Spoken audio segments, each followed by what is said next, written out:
మన ప్రభువు రక్షకుడైన యేసుక్రీస్తు పరిశుద్ధ కలిగిన నామములో ఈ సంపూర్ణ విశ్వాస ప్రార్థన పండుగ కూడికలో కూడి వచ్చిన మీ అందరికీ నా యొక్క హృదయపూర్వక వందనాలండి. అందరికి వందనాలు. ప్రభువు మిమ్మల్ని దీవించునుగాక. సరే, మంచిది. ఈ నెలలో మనం ఒక అంశాన్ని మనం ప్రారంభించాం. ఏంటది అంశము చెప్పండి, వినిన వారు చెప్పండి.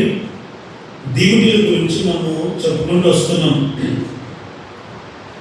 దివిటీలు ఏంటి? ఆ దివిటీలో మనము 2 వారాలుగా చెప్పాము. చదవను మరొకసారి ఆ మూల వాక్యాన్ని.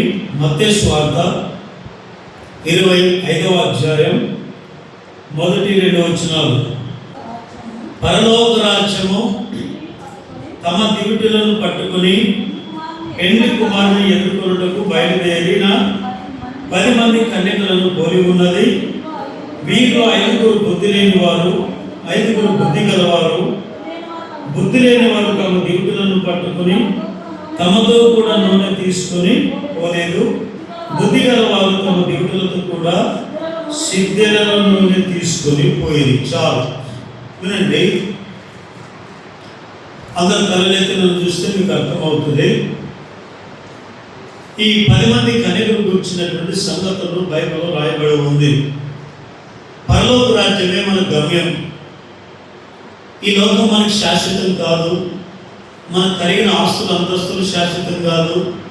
మనకు కలిగిన భార్య పిల్లలు మనకు శాశ్వతం కాదు. మనకి ఈ లోకంలో ఏది ఉన్నా ఎన్ని ఉన్నా ఒకరోజు అన్ని వదులుకుని ఒకరోజు ఎక్కడికి వెళ్ళాలి? పరలోకానికి వెళ్ళాలి. అయితే పరలోకానికి వెళ్ళేదానికంటే ముందే యేసుక్రీస్తు వారు ఏమని ఆ ఉపమానంలో బయలుపరిచారు అంటే 10 మంది కన్యకలకు పోల్చబడి ఉంది. ఆ కన్యకలు ఎవరో కాదు, మనమే. మనం కూడా 10 మంది కన్యకల్లాగా పోల్చబడి ఉన్నాం. అయితే ఈ మనలో కొంతమంది బుద్ధి లేని వాళ్ళు ఉన్నారు, కొంతమంది బుద్ధి కలిగిన వారు కూడా ఉన్నారు. అయితే మనం ఏం చేయాలి అంటే దివిటీలు పట్టుకొని రెడీగా ఉండాలి. యేసుక్రీస్తు లోకానికి రాబోతున్నాడు. యేసుక్రీస్తు రాకముందు లోపల మనం అందరం కూడా సిద్ధపడి ఏదైతే పరలోకానికి చేరేంత వరకు మనకు చేతిలో ఉండాలో అవన్నీ కూడా మనం రెడీగా చేసుకొని సిద్ధపడుతూ మనం ఉండాలి. అయితే ఈ బుద్ధి లేని కన్యకులు, బుద్ధి కలిగిన కన్యకులు ఉన్నారు కదా, వీడి చేతులు ఏం పట్టుకొని ఉన్నారు? దివిటీలు పట్టుకొని ఉన్నారు. పెళ్లి కుమారుని ఎదుర్కోవాలంటే ఏమండి, ఒట్టి చేతులతో వెళితే దేవుడు ఆహ్వానించడు. ఏదో కర్దర బట్టలు తెల్ల బట్టలు వేసుకుని నేను పరలోకాన్ని చేరుతానంటే ఆహ్వానించేవాడు కాదు. లేదయ్యా నాకు భూమి మీద అధికారాలు ఉన్నాయి, నేను ఎమ్మెల్యే, ఎంపీ, ముఖ్యమంత్రి, నేను ప్రధానమంత్రి, లేదా పేరు ప్రాఖ్యాతి పొందిన వాడిని అని ఇవన్నీ చెబితే ఇవన్నీ కూడా అక్కడ చెల్లవు. ఈ భూమి మీద చెల్లుతాయేమో కానీ పరలోకంలో చెల్లవు. అయితే పరలోకానికి దేవుడు నిన్ను నన్ను చేర్చుకోవాలంటే ముందు ఏ దివిటీలకు పట్టుకున్నామా లేదా అనేది దేవుడు చూస్తాడు. వీడి చేతిలో దివిటీలు పట్టుకొని ఉన్నారో లేదా అనేది దేవుడు చూస్తాడు. అయితే ఎలాంటి దివిటీలు మనం పట్టుకొని ఉండాలో 2 వారాలుగా మనం విన్నాం కదా. మొదటి వారం ఏం విన్నాం చెప్పండి? ఎలాంటి దివిటీలు కలిగి ఉండాలి? మనము మంచి బుద్ధి కలిగిన దివిటీలు పట్టుకొని ఉండాలి. రెండవది, నిన్న ఆదివారం ఏం చెప్పుకున్నాము? పరిగెత్తే రథంలాగా మనం దివిటీలాగా ఉండాలి. మూడవది, ఈ వారం కూడా ఇంకా ఎలాంటి దివిటీని మనం పట్టుకోవాలి, ఎలాంటి దివిటి కలిగి మనం ఉండాలో 3వ మాట ఈ పూట మనం చూసుకుందాం. చదవండి. న్యాయాధిపతుల గ్రంథం 15వ అధ్యాయం 4వ వచనం. కొన్ని దినములైన తర్వాత గోధుమల కోత కాలమున సంసోనుకు మేక పిల్లను తన భార్య చూడవచ్చి, అంతఃపురములో ఉన్న నా భార్య ఎద్దుకు నేను పోదననుకునగా ఆమె తండ్రి లోపలికి అతనికి వెళ్ళనీయక, నిశ్చయముగా నీవు ఆమెను ద్వేషించు అనుకుని నీ స్నేహితునికి ఆమెను ఇచ్చితిని. ఆమె చెల్లెలు ఆమె కంటే చక్కనిది కాదా? ఆమెకు ప్రతిగా ఈమె నీకుండవచ్చును, చిత్తగించమనెను. అప్పుడు సంసోను, నేను ఫిలిష్తీయులకు హాని చేసిన ఎడల వారి విషయంలో నేను ఇప్పుడు నిరపరాధనై ఉందునని వారితో చెప్పి పోయి 300 నక్కలు పట్టుకొని ఏం తెచ్చాడు? దివిటీలను తెప్పించి తోక తట్టు తోకను త్రిప్పి 2 తోకల మధ్య ఒక్కొక్క దివిటిని కట్టి ఆ దివిటిలో అగ్ని మంట చేసి ఫిలిష్తీయుల గోధుమ చేనులోనికి వాటిని పోనిచ్చి పనుల కుప్పలుగా పైరును ద్రాక్ష తోటలను ఓలివ చెట్టులను తగలబెట్టెను. ఒకసారి గట్టిగా మీ 2 చేతులైతే హల్లెలూయా చెప్పండి. ఇక్కడ ఒక ఆయన దివిటి పట్టుకున్నాడు. ఎవరైనా చెప్పండి, ఎవరు? సంసోను. ఏం పేరు చెప్పండి? సంసోను. ఈ సంసోను అనే వ్యక్తి ఎవరు అంటే మీరు అంటారు, ఆయన కూడా మనలో మనిషే కదన్నా అంటారేమో. మనలో మనిషే, కానీ సంసోను అనేటువంటి వ్యక్తి ఆయన పుట్టుక వేరు, మన పుట్టుకలు వేరు. మనం ఏదో తల్లి గర్భంలో ఏదో పాపంతో మన తల్లిదండ్రులు కన్నారు, పాపంతో పుట్టాము. ఏమండి, మన తల్లిదండ్రులు 9 నెలలు కడుపులో దాచి పెంచి పుట్టిన తర్వాత పెంచారు. మన జీవితాలు వేరు, సంసోను యొక్క జీవితం వేరు. మన పుట్టుక వేరు, సంసోను పుట్టుక వేరు. ఈ సంసోను పుట్టుకోక ముందే సంసోను తల్లి కొన్ని సంవత్సరాలు గొడ్రాలు, పిల్లలు లేక అల్లాడిపోతున్నారు. 2 భార్య భర్తలు మాకు పిల్లలు కలగరేమో అనుకుంటే అప్పుడు ఒకసారి ఈ సంసోను తల్లి పొలానికి వెళ్తుంది. పొలానికి వెళ్ళి కలప తీయడానికి వెళ్తే పొలంలో కలప పని చేసుకుంటూ ఉంది. అప్పుడు దేవదూత ప్రత్యక్షమై అమ్మా అని పిలిచింది. ఎవరైనా చూస్తే దేవదూత. అయ్యా చిత్తగించుమో, ఏంటి నా దగ్గరకు వచ్చావని ఆ తల్లి అడిగితే ఆ దేవదూత చెప్తుంది, ఇదిగో అమ్మా, నీ కడుపులో ఒక చక్కటి మగబిడ్డ పుడతాడు. ఆయన పేరు సంసోను. ఆయన పుట్టినది మొదలుకొని మరణించేంత వరకు ఇశ్రాయేలు ప్రజలను ఫిలిష్తీయుల చేతుల నుండి కాపాడుతాడు. ఆయన తల మీద మంగళ కట్టె వేయకూడదు. ఆయన నాజీరు చేయబడిన వ్యక్తి, దేవునికి ప్రతిష్ఠింపబడిన వ్యక్తి అని చెప్పి జాగ్రత్తగా చెప్తుంది దేవదూత. నువ్వు కడుపులో ఉన్నప్పుడు, ఆ బిడ్డ కడుపులో ఉన్నప్పుడు నువ్వు ఏం చేయాలి? ఎలా పెంచాలో తెలుసా? నువ్వు మందు తాగకూడదు, ద్రాక్ష రసం తాగకూడదు. అదే రూపంలో ఈ దేవదూత ఏం చెప్తుంది తెలుసా? నీ కడుపులో ఉన్న బిడ్డ మామూలు వ్యక్తి కాదు. ఆ బిడ్డ పుట్టిన వెంటనే నువ్వు మంగళగా చేయకూడదు, నాజీరు చేయబడిన వ్యక్తి అని చెప్తే తర్వాత సరే దేవదూత చెప్పినట్లుగా ఆమె కడుపులో బిడ్డని పెంచింది. 9 నెలల తర్వాత సంసోను పుట్టాడు. ఆ బిడ్డకి సంసోను అని పేరు పెట్టుకునింది. సరే మొత్తానికి సంసోను వయసుకి ఎదిగాడు, వయసుకు వచ్చేసాడు. వయసుకు వచ్చిన తర్వాత ఏం జరిగిందయ్యా సంసోను జీవితంలో అంటే, తిమ్నాతు అనే ఊరికి వెళ్ళాడు. ఏ ఊరికి? తిమ్నాతు అనే ఊరికి వెళ్ళాడు. తిమ్నాతు అనే ఊరికి ఎప్పుడైతే వెళ్ళాడో అక్కడ చక్కగా ఒక స్త్రీ కనపడింది, ఒక అమ్మాయి కనపడింది. ఫిలిష్తీయుల ఆ వంశంలో ఉండేటువంటి ఒక స్త్రీ కనపడింది. కనబడితే ఆమెను చూసి ఇష్టపడ్డాడు, ఆమెను ప్రేమించాడు. ప్రేమించి అప్పుడు తల్లిదండ్రుల దగ్గరకు వచ్చి అంటాడు, అమ్మా ఇదిగో నాన్న, ఫిలిష్తీయుల్లో ఉండేటువంటి ఒక పాపను నేను ఇష్టపడ్డాను, ఆమెను నాకు వచ్చి పెళ్లి చేయమని తల్లిదండ్రులను అడిగారు. తల్లిదండ్రులు అన్నారే, నీకేమైనా పిచ్చి పట్టిందా, బుద్ధుందా? వాళ్ళు ఎక్కడ, మనం ఎక్కడ? మనం దేవుడిని నమ్ముకునే బిడ్డలం, మనం సున్నతి పొందిన వాళ్ళం. వారికి సున్నతి ఉండదు కదా. ఈ ఫిలిష్తీయులు అంటే సున్నతి లేనివారు, భయభక్తి లేనివారు, లోకస్తులు, పాపంతో జీవించేవారు. వాళ్ళకి మనకి ఏం పొందిగా వద్దు, వారిని చేసుకోవద్దని తల్లిదండ్రులు అన్నారు. అప్పటికి మాట వినలేదు సంసోను. లేదు మీరు ఏం చేస్తారో తెలియదు, నాకు మాత్రం ఎవరు కావాలి? ఇదిగో నేను ప్రేమించిన ఆమె నాకు కావాలను. సరే తల్లిదండ్రులకి ఏం చేస్తారు? సరే బాబు, నువ్వు దొరుకుతున్న ముందులో నువ్వు పడతావు, నీ ఇష్టం, నీకు ఇష్టపడిన అమ్మాయినే నీకు ఇచ్చి పెళ్లి చేస్తామని చెప్పి ఆ ఫిలిష్తీయుల్లో ఉండేటువంటి ఒక స్త్రీని ఇచ్చి పెళ్లి చేస్తారు. సంసోను ఎవరినైతే ప్రేమిస్తాడో, ఎవరినైతే ఇష్టపడతాడో ఆమెనే ఇచ్చి పెళ్లి చేస్తారండి. చదవండి ఆ మాట కూడా. అక్కడ న్యాయాధిపతుల గ్రంథం 14వ అధ్యాయం 1-2 వచనం చదవండి. సంసోను తిమ్నాతుకు వెళ్ళి తిమ్నాతులో ఫిలిష్తీయుల కుమార్తెలను ఒకటి చూచెను. అతడు తిరిగి వచ్చి తిమ్నాతులో ఫిలిష్తీయుల కుమార్తెలలో ఒకటిని చూచి తిని మీరు ఆమెను నాకు ఇచ్చి పెళ్లి చేయవాలని అన్నారు. వారు నీ స్వజనుల కుమార్తెలలో కానీ నా జనులలో కానీ స్త్రీ లేదనుకొని సున్నతి పొందిన ఫిలిష్తీయుల నుండి కన్యకను తెచ్చుకున్నట్టు వెళుచున్నావా అని అతన్ని అడిగిరి. అందుకు సంసోను ఆమె నాకు ఇష్టమైనది కనుక ఆమెను నా కొరకు తెప్పించమని తన తండ్రితో చెప్పాను. అయితే ఫిలిష్తీయులకు ఏమైనా చేయటకై యెహోవా చేత అతడు రేపబడినన్న మాట అతనికి తల్లిదండ్రులకు తెలుసుకోనలేదు. చాలు. ఇక్కడ ఏమంటున్నాడు? వినండి, అందరూ వినండి, తలలేదు చూడండి. ఏమన్నాడు? లేదు, నాకు అమ్మాయి కావాలి, నాకు ఆ అమ్మాయిని ఇష్టపడ్డాను, ఆ అమ్మాయిని నేను ప్రేమించాను, మనసారి నేను ఇష్టపడ్డాను అన్నారు. వీళ్ళు ఏమన్నారు? రే వద్దురే బాబు, మన బంధువుల్లో కానీ మన ఇంట్లో కానీ పిల్లలు లేరనుకుంటావా, అమ్మాయి లేరనుకుంటావా? మన బంధువుల్లో కంటి కోరిన అమ్మాయి ఉంది, మన బంధువుల్లో అందమైన అందగెత్తులు ఉన్నారు, నీవెందుకు ఫిలిష్తీయులలో ఉండేటువంటి ఆమెను అడుగుతున్నవేంటి అంటే అప్పుడు ఏమంటాడు? నాకు ఆమె ఇష్టమైనది, నేను ఆమెను ప్రేమించను, ఆమె మీద మనసు పడ్డాను అంటాడు. అయితే అప్పుడు జరిగింది ఏమిటంటే తల్లిదండ్రులు సరే అని చెప్పి సంసోను ఇష్ట ప్రకారము ఆమెను ఇచ్చి పెళ్లి చేశారు. సరే, మొత్తానికి పెళ్లి చేసిన వాడు ఎక్కడ ఉండాలి? భార్యతో ఉండాలా?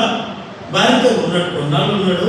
మరి ఆయన యవనుడు కనుక తన పనుల కొరకు ఏం చేస్తున్నాడంటే వేరే ప్రాంతానికి వెళ్ళిపోయాడు. భార్య ఒంటరిగా వదిలిపెట్టి అత్తమామడి ఇంట్లో వదిలిపెట్టి వెళ్ళిపోయాడు. వెళ్ళిపోయిన తర్వాత కొన్ని రోజులైంది ఆయన తిరిగి ఇంటికి రావడానికి. అంతలోపలే ఏం జరిగిందంటే ఈ సంసోను మామ ఉన్నాడు కదా, పిల్లలిచ్చిన మామ ఉన్నాడు కదా, ఈ వ్యక్తి ఎట్లా అంటాడంటే ఓపిక లేనోడు, సహనం లేనోడు, దయ లేనోడు, జాలి కనికరం లేనోడు. ఇప్పుడు ఆల్రెడీ కుమార్తెకి ఒకరికి ఇచ్చి పెళ్లి చేశాడు కదా. పెళ్లి చేసిన తర్వాత సంసోను ఏదో పని మీద వెళ్ళిపోయాడు కొన్ని రోజులు. తిరిగి వచ్చినప్పుడు ఏం జరిగింది ఆ ఇంట్లోనంటే సంసోను మామ ఇక్కడ నాయనడైన వాడు ఎక్కడికి పోయాడో తెలియదు, ఇక్కడ వస్తాడో నాకు తెలీదు, నా కూతుర్ని మరలా భార్యగా స్వీకరిస్తాడో లేదు తెలీదు, ఏదో వాడు ఇష్టపడ్డాను పిల్లల నుంచి పెళ్లి చేసాము, ఈయనకి బాధ్యత లేదు ఏం లేదని చెప్పుకొని సంసోను యొక్క స్నేహితుడికి ఇచ్చి పెళ్లి చేశాడంట. పెళ్లి చేస్తే సంసోను తిరిగి వచ్చాడు. వచ్చే లోపల తండ్రి ఆడుకున్నాడు, ఇంట్లో భార్య ఇంట్లో ఉంది. మామ అడుగు, సంసోను నాకు ఎక్కడికి వస్తున్నావు? మామ, నీ కుమార్తె దగ్గరికి వస్తున్నా, నీ కూతురు దగ్గరికి వస్తున్నా, ఆగా వద్దు రావద్దు అంటున్నాడు. ఎందుకు? నా కూతురిని ఇంకొకరికి ఇచ్చి పెళ్లి చేశాను, స్నేహితుడికి ఇచ్చి పెళ్లి చేశాను. సరే, ఆమె నీ భార్యకి నీ ఎరవునికి ఇచ్చి పెళ్లి చేశాను, ఇంక నీవు ఇంకొక కూతురు ఉంది, ఆమె చెల్లెలు ఉంది, ఆమె చక్కనిది అందగత్తే, ఆమెను పెళ్లి చేసుకోమంటాడు. నాకు ఇక్కడ వచ్చిన డౌట్ ఏమిటంటే ప్రేమ అనేది ఒకరి మీద పుడుతుంది, ప్రేమ అనేది మనం ఇష్టపడిన వారి మీద పుడుతుంది. ప్రేమ అనేది మొదటి ప్రేమగానే మనలో ఉండాలి. ఈ సంసోను సరే 2 నాళ్ళు ఏదో వదిలిపెట్టి తిరిగి వద్దామని వెళ్ళిపోయాడు. ఎంతలోపల మామ పెళ్లి నుంచి పెళ్లి చేశాడు. నాకు వచ్చిన డౌట్ ఏమిటంటే సంసోను ఏమైనా తన కుమార్తెను వదులుకున్నానని ఎక్కడని చెప్పాడా?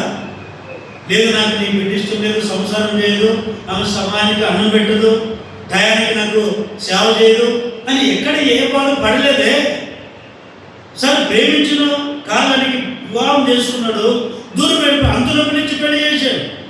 ఏ తండ్రి అయినా ఇద్దరు పెళ్లి చేస్తారో ఒకరు పెళ్ళైన తర్వాత ఎంత దౌర్భాగ్యుడైనా, ఎంత నీచుడైనా, ఎంత దుర్మార్గుడైనా, ఎంత మూర్ఖుడైనా ఒకరు పెళ్ళైన తర్వాత వాళ్ళ సంసారం విడుకొడతారా? చూడండి, ఈ సంసోను మామ ఎట్లాంటి కఠినాత్ముడు అంటే ఆయన ప్రవర్తన బట్టి మనం ఆలోచన చేయొచ్చు. ఈ రోజుల్లో కూడా ప్రేమించి పెళ్లి చేసుకుంటారు కొంతమంది, ప్రేమించి పెళ్లి చేసుకుంటారు కానీ ఆ ప్రేమలు శాశ్వతంగా ఉండవండి. ఆ ప్రేమలు 2 నెలలే, నెలకు 2 నెలలకి, 3 నెలలకి, 6 నెలలకి, మహా అంటే సంవత్సరానికి, మహా అంటే 2 నెలలకి, మహా ఇంకా ఎక్కువ ప్రేమ అంటే 5 సంవత్సరాలకి. చూడండి, ఈ సంసోను ఎప్పుడైతే తన భార్య నుంచి ఏరోకి ఇచ్చి పెళ్లి చేశాడనే మాట విన్నాడో వాస్తవంగా అనుకోవచ్చు.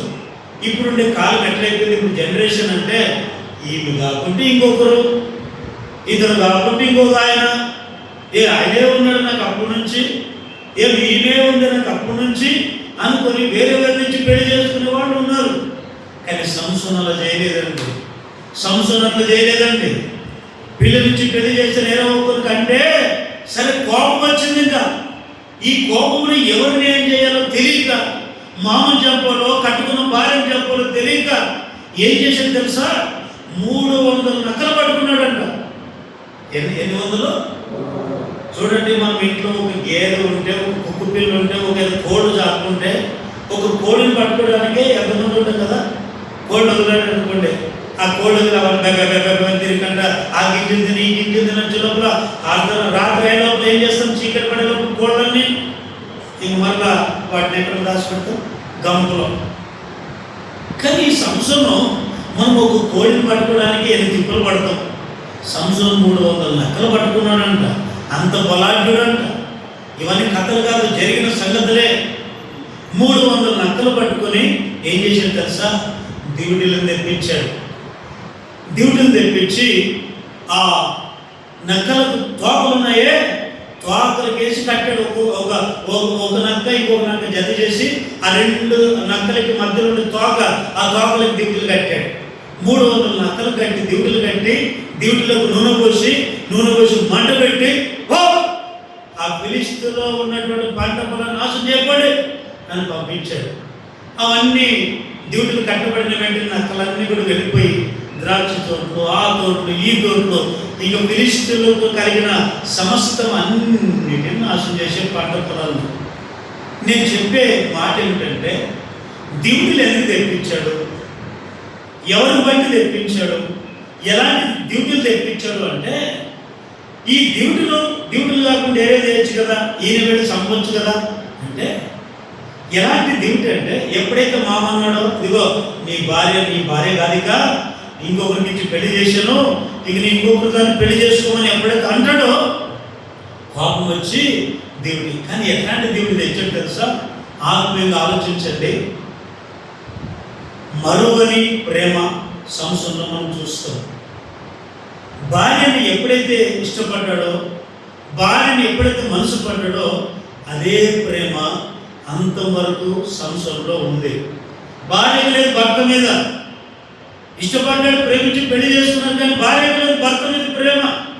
కానీ భర్త ఎవరి మీద ఉంది ప్రేమ? భర్త ఎవరి మీద ఉన్నాడు ప్రేమ? భార్య. ఏ ఫిలిష్తీయులో ఉండేటువంటి అమ్మాయిని చూశాడో, ఏదైతే మొదటి ప్రేమ పుట్టిందో అదే ప్రేమ అంతవరకు ఆయనలోనే ఉంది. అందుకే ఎలాంటి ప్రేమ కలిగి ఉన్నాడు సంసోను అంటే, విడువని ప్రేమ. ఏ ప్రేమ అది? చెప్పండి, ఏ ప్రేమ అది? విడువని ప్రేమ. ఎవరిని విడువని ప్రేమ? భార్యని విడిచిపెట్టని ప్రేమ. ఈరోజు అంశం పేరు ఏమిటంటే, విడువని ప్రేమ అనే దివిటి పట్టుకొనుడి అనండి.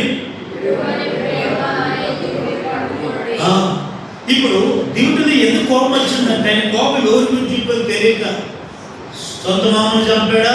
అది ఇష్టం లేదు. కట్టుకున్న భార్యను చెప్పదామా? ప్రేమ అడ్డొస్తుంది. ఈ ప్రేమలో భార్యను చెప్పాలో తెలియదు, పిల్లనిచ్చిన మామను చెప్పాలో తెలియక దివిటీలు తెప్పి ద్రాక్ష తోటలన్నీ పాడు చేశాడండి. కొందరు చూడండి, ఎవరికైనా కోపం వచ్చింది అనుకోండి, మనుషులు మీరు చూపరు. కొంతమంది ఇంట్లో ఉంటారు మహాతలు, ఎవరి మీద కోపం వచ్చింది అనుకోండి మనుషుల మీద చూపరు. ఎవరి మీద చూపిస్తారు? ప్లేట్ల మీద, చెంబుల మీద, ఇంకా చెప్పండి కుక్క పిల్ల మీద, ఇంట్లో ఉండే దాని మీద, దీని మీద. ఇక సంసారం అది కంప అర్థమే కాదు. అరే నీ ప్రేమ ఎవరి మీద నీ కోపం అంటే, భర్తను తిట్టలేదు, కొట్టలేదు, లేదు పిల్లలు కొట్టుకోలేదు. ఏం చూపిస్తుందంటే, ఇంకొంతమంది మరి విచిత్రం, కోపం వస్తే తలకి తీసుకొని పోయి ఆడగొడతారు, బండి కేసు కొట్టుకుంటారు. తలనొప్పి వచ్చేది ఎవరికి? తల మీద ఎవరికి?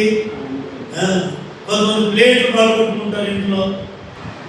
కానీ నేను చెప్పే మాట ఏమిటంటే, సంసోనులో మెచ్చుకోవాల్సిన మాట ఏమిటంటే, సంసోను దేవుని చేత అభిషేకింపబడిన వాడు, నాజులు చేయబడిన వ్యక్తి. ప్రేమించడం తప్పు కాదు, కానీ నమ్ముకున్న వాడిని మోసం చేయడము తప్పు. ప్రేమించడం తప్పు కాదు, ప్రేమించమని చెప్పి మోసం చేయడము, నటించడం తప్పు. కానీ భార్య ఏమండి, భార్య భర్త మీద ప్రేమ లేదు, కానీ సంసోను మాత్రం భార్య మీద ఏం కలిగి ఉన్నాడు? ప్రేమ కలిగి ఉన్నాడండి. ఎలాంటి ప్రేమ అంటే, భార్యని వేరొకరికి ఇచ్చి పెళ్లి చేసినా కూడా ఆమెనే నాకు కావాలనేంత ప్రేమ, ఆమె నా భార్యగా స్వీకరించాలా అనుకునేంత ప్రేమ అనుకుంది. కానీ దేవుడు బిడ్డలారా, ఈరోజు ప్రేమ అనేది మనం కూడా పెడుతున్నామా? ప్రేమ అనేది నీలో ఉందా? ప్రేమ అనేది నాలో ఉందా? మనలో ఉందా ప్రేమ? ఒకసారి ఆలోచించండి. ఎలాంటి ప్రేమ ఉండాలి మనకి? విడువని ప్రేమ, మరువని ప్రేమ, ఈ ప్రేమలు మనకు ఉండాలి. కానీ ఈరోజు ఎట్లయిపోయిందంటే మోసం చేసే ప్రేమ, దౌర్జన్యం చేసే ప్రేమ, అవసరానికి వాడుకొని వదిలేసే ప్రేమ, అవసరం అంటే ప్రేమించే ప్రేమ, ఇట్లాంటి ప్రేమలు మనకున్నాయి. అబద్ధాల ప్రేమ, నమ్మించి మోసం చేసే ప్రేమలు కలిగి మనం ఉన్నాం. కానీ సంవత్సరంలో ఆ ప్రేమలు లేవండి. ఏదైతే భార్యని ఇష్టపడ్డాడో, ప్రేమించాడో అదే ప్రేమ ఇంకా భార్యని విడవకూడదు. ఈరోజు కూడా ఎంతోమంది పెళ్ళిళ్ళు చేసుకుంటారు, ప్రేమించి పెళ్ళిళ్ళు చేసుకుంటారు. పెళ్ళేమో ఘనంగా చేసుకుంటారు, అబ్బో వేలు లక్షలు పెట్టి పెళ్లి చేసుకుంటారు. అప్పుడు ఈ ప్రేమ చూడండి ఎంతవరకు పోస్తుంటారో, చిలక కోరికల్లాగా ఇంకా ఉంటారు 2 నాళ్ళు. ఇంకా భార్య విడిచిపెట్టి భర్త ఉండదు, భర్తను విడిచిపెట్టి భార్య ఉండదు. 2 నాళ్ళు ప్రేమే. కానీ ఆ ప్రేమ రాను రాను రాను రాను ఏమైపోతుంది? చల్లారిపోతుంది.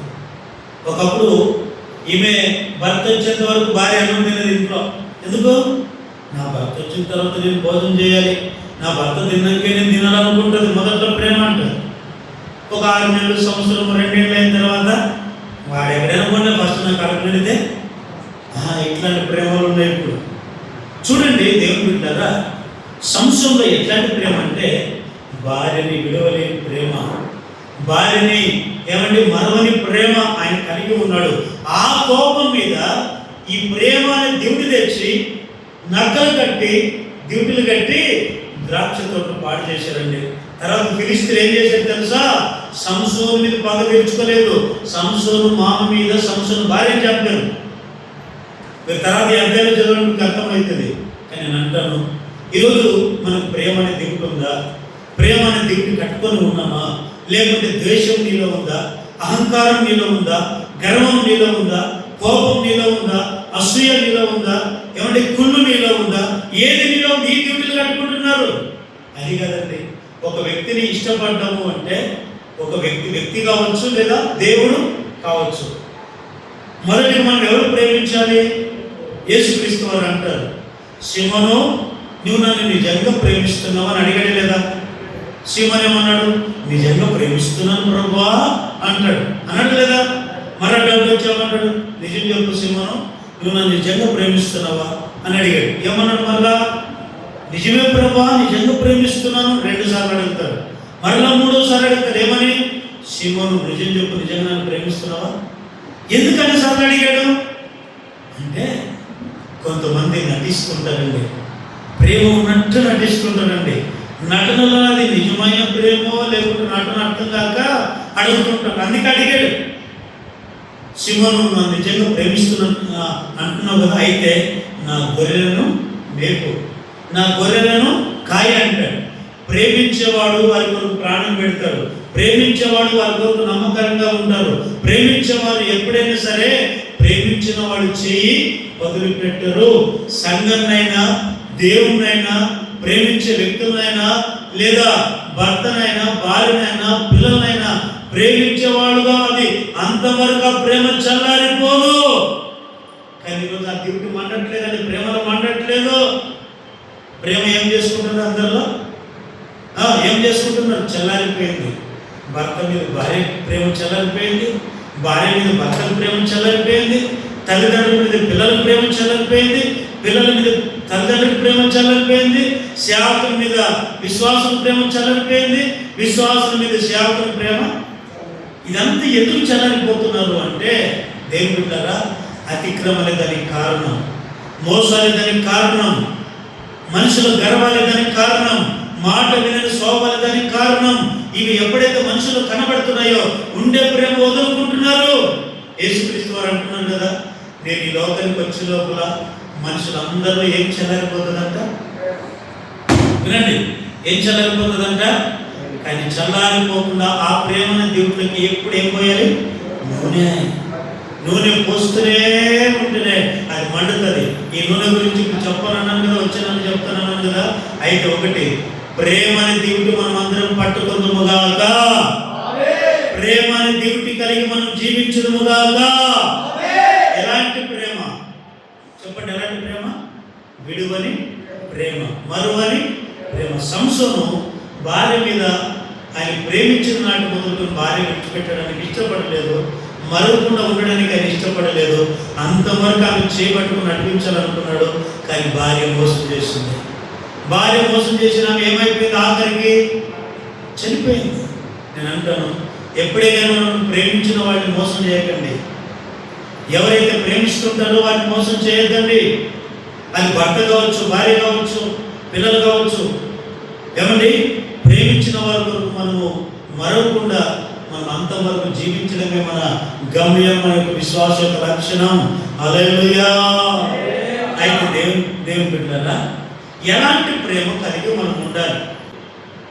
ఆ ప్రేమ ఏం చేస్తుందో మూడు మాటలు చెప్పి నేను ముగిస్తాను. మొదటిగా కీర్తన గ్రంథం 109వ కీర్తన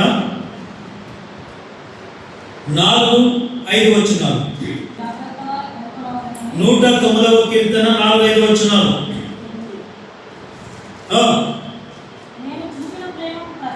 నేను చూపిన ప్రేమకు ప్రతిగా వారు నా మీద పగబట్టి ఉన్నారు. అయితే నేను మానక ప్రార్థన చేయుచున్నాను. నేను చేసిన మేలునకు ప్రతిగా కీడు చేయుచున్నారు. నేను చూపిన ప్రేమకు ప్రతిగా నా మీద ద్వేషం ఇచ్చుచున్నారు. హల్లెలూయా. చెప్పండి ఒకసారి గట్టిగా హల్లెలూయా చెప్పండి. ఎలాంటి ప్రేమ కలిగి మనం ఉండాలి అంటే, మన ప్రేమలో ఏముండకూడదు అంటే, ఒకటి పగ ఉండకూడదు. ఏముండకూడదు? ప్రేమలో పగ ఉండకూడదు. ఇక్కడ దావీదు గారు తన ఈ అధ్యాయమంతా రాస్తూ ఏమంటున్నాడు తెలుసా? ఏమండి, ఈయన ఎంతో మందిని ప్రేమించాడంటే దావీదు. అది స్నేహితులు కావచ్చు, బంధువులు కావచ్చు, రక్త సంబంధికులు కావచ్చు, శత్రువులు కావచ్చు. ఆయన ఏం చెప్పాడు వాళ్ళ మీద? చెప్పండి అమ్మ, ఏం చెప్పాడు? ప్రేమ చెప్పాడంట. మరి ప్రేమ చూపిన వారు తిరిగి మనం దావీదుని ఏం చేయాలి? ప్రేమించాలా, బాగుపడ్డాలా? కానీ ప్రేమించడం లేదంట. దావీదును ఏం చెప్పారు? దావీదు ప్రేమ చెప్తే వాళ్ళు ఏం చెప్తున్నారు? దావీదుని పగ. ఈరోజు కూడా మనుషులు ఏమి చెప్తున్నారు తెలుసా? మనం ఎంతైనా వాళ్ళు ప్రేమించండి, ఎంతైనా వాళ్ళ కొరకు ప్రాణం పెట్టండి, ఎంతైనా వాళ్ళ కొరకు ఆలోచన చేయండి, ఎంతైనా వాళ్ళ గురించి చింత చేయండి, ఎంతైనా ప్రేమించండి. కానీ మనుషులు ఏం చెప్తున్నారు? ప్రేమించే వాళ్ళ మీద బాధ, ద్వేషం. అర్థం కాదు కొంతమందికి. యేసుక్రీస్తు ఈ లోకానికి ఎందుకు వచ్చాడు? మనుషులు ప్రేమించడానికి వచ్చాడు. మొదటగా ఆయన మనం ప్రేమించాడు కనుక మనం ఆయన ప్రేమిస్తున్నాం. మనం మొదటి దేవుని ప్రేమించలేదండి, దేవుడి మనల్ని ప్రేమించాడు. కానీ ఇప్పుడు మనం దేవుడిని ఏం చేయాలి? ప్రేమించాలా, ద్వేషించాలా? ప్రేమించాలా, దేవుడి మీద పగ చూపాలా? కానీ ఈరోజు దేవుడిని ప్రేమించే వాళ్ళు లేరు. దేవుడు మనల్ని ప్రేమ చూపితే మనం ద్వేషం చూపుతున్నాం, పగ చూపుతున్నాం, అహంకారాన్ని చూపుతున్నాం, ద్వేషం చూపుతున్నాం, మోసం చేస్తున్నాం, దేవుని నమ్మామని చెప్తున్నాం, దేవుడికి పగ పెంచుకుంటున్నాం. చూడండి, ఈ రోజున మనుషుల్లో కూడా ఏమండి, ప్రేమకు బదులుగా, ప్రేమకు ప్రతిగా ఏం చెప్తున్నారంటే పగ చెప్తున్నారండి. కానీ ప్రేమలో ఎప్పుడు పగ ఉండకూడదండి. ఈరోజు చాలా మంది పగ పగ పగ పగ పగ పగ ప్రతీకారం అనుకుంటున్నారు. ప్రేమ చల్లారిపోతున్నాయి. ఏమండి, దయ, జాలి, కనికరం అనేది మనుషులు లేకుండా ఏం పుడుతుంది తెలుసా? అహంకారం పెరుగుతుంది, ద్వేషం పెరుగుతుంది, మోసం పెరుగుతున్నాయి. ఏమండి, జాలి అనేది లేదు. ఎంతగా ప్రేమించండి, ప్రేమ లేదు. మనుషులు ప్రేమించేదానికంటే, గుర్తుపెట్టుకోండి, మనుషులు ప్రేమించేదానికంటే దేవుని ప్రేమించండి. మనుషులు ప్రేమించేదానికంటే సంఘాన్ని ప్రేమించండి. మనుషులు ప్రేమించేదానికంటే ఏమండి, నీ కుటుంబాన్ని ప్రేమించండి, నీ పిల్లల్ని ప్రేమించండి. కానీ కుటుంబాన్ని ప్రేమించరు, సంఘాన్ని ప్రేమించరు, దేవుని ప్రేమించరు. ఎవరో పనికి మనం మోసం చేసేవాళ్ళని ప్రేమిస్తుంటారు, నీ మీద పగ చూపించేవాళ్ళని ప్రేమిస్తుంటారు. కానీ ఈరోజు ప్రేమకు ప్రతిగా పగ చూపేవాళ్ళే ఉన్నారు. దావీదు అదే అంటాడు, నేను చూపిన ప్రేమకు వాళ్ళు ఏం చెప్తున్నారు? పగ చూపుతున్నారు. ఇంకా అంటే ఏమంటాడు కింద? నేను వారి కొరకు మానక ప్రార్థన చేస్తున్నాను ప్రభా అంటే ఏమంటాడు? నేను చేసిన మేలును ప్రతిగా కీడు చేస్తున్నా. నేను చూపిన ప్రేమకు ప్రతిగా వారు నన్ను చూడండి, దావీదు శత్రువును కూడా ప్రేమించాడు. ఏమంటే అందరినీ ప్రేమించాడు. సొంత మామె పిల్లనిచ్చిన మామె ఏమండి ఆ ఫిలిష్తుడైనటువంటి గొల్యాతుని చెప్తే నా కూతురునిచ్చి పెళ్లి చేస్తానన్నాడు. సర్లే, గొల్యాతుని జయించాడు, చంపేశాడు, పిల్లనిచ్చి పెళ్లి చేశాడు. కానీ మామకు అతని మీద ప్రేమ ఉందా? లేదు. యుద్ధం జరిగించిన చాలు, ఆయన చంపితే చాలు అన్నాడు. కానీ సౌలులో ఏముంది? ప్రేమ లేదు, పగ ఉంది. ఎంతసేపు దావీదు మీద పగ చూపుతున్నాడు. కానీ దావీదు నన్ను ఇందుకు ప్రేమిస్తున్నాడు కదా, మరి నేను ప్రేమ చూపాలి కదా. దావీదు నా సొంత అల్లుడు కదా, నేను నా కూతురు నుంచి పెళ్లి చేశాను కదా. నా అల్లుని చంపుకుంటే ఎంత, నా కూతురు చంపుకుంటే ఏమని అనుకున్నాడా? చూడండి, దావీదు ఏ తప్పు చేశాడు? దావీదు ఏ కీడు చేశాడు అంటే, దావీదు మామూలు ఏం కీడు చేయలేదండి. కానీ ఎంత కీడు చూపినా మా మీద ఏం చూపాడు? ప్రేమనే చూపాడు. అందుకే దావీదు అంటాడు, నేను చూపిన ప్రేమకు ప్రతిగా నన్ను పగ చూపుతున్నారు, నా మీద ద్వేషం చూపుతున్నారు, అయినా నేను వారి కొరకు ఏం చేస్తున్నాను? ప్రార్థన చేస్తున్నాను. ఈరోజు దేవుని బిడ్డలారా, మిమ్మల్ని ఎవరినో ద్వేషిస్తున్నారనో, ఎవరో మిమ్మల్ని తిడుతున్నారనో, ఎవరో నిందలేస్తున్నారనో, ఎవరో మిమ్మల్ని లేనిపోని మాటలు మాట్లాడుతున్నారనో మీరు కూడా పగ చూపకండి. మనం కూడా పగ చూపకూడదు. ఏం చేయాలి? వారి కొరకు మానకు ప్రార్థన చేయాలి. దేవుడు అన్నాడు, ప్రార్థన చేయడం మీ బాధ్యత, పగ తీర్చుకోవడం నా పని. మీ పని ఏమి? నేను ఎవరన్నా లేనిపోని మాట మాట్లాడుతూ వాళ్ళ కొరకు ప్రార్థన చేయి. నిన్ను ఎవరైనా హింసిస్తున్నారో వాళ్ళ కొరకు ప్రార్థన చేయి. ఎవరైనా నీ మీద చెడ్డ మాటలు మాట్లాడుతున్నారో ప్రార్థన చేయి. ఎవరైనా నీకు శత్రువుగా మారుతున్న వాళ్ళ కొరకు ప్రార్థన చేయి.